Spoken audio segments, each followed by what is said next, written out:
chế mà sẽ lên đằng tra nghi bầy tu ấp hân ngài lô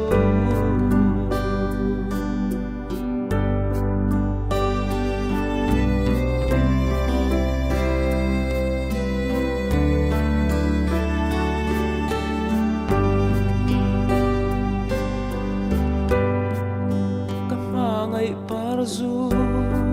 leng dang ta na thum kha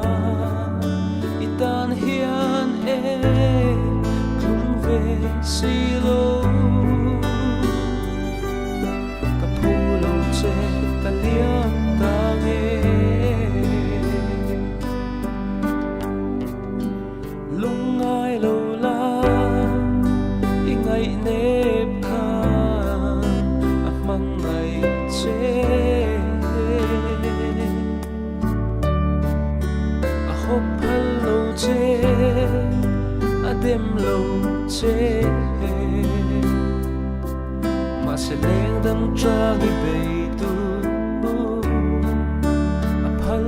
ngai lo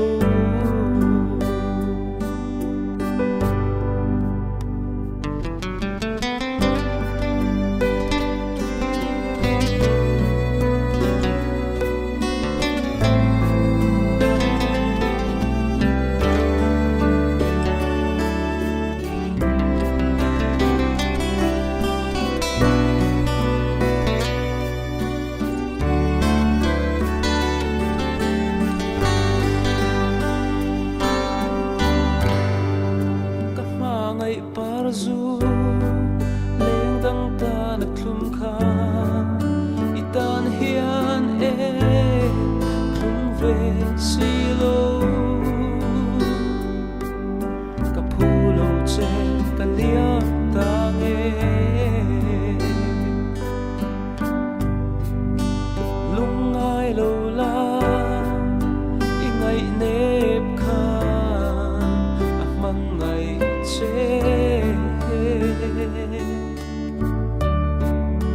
a hop hello che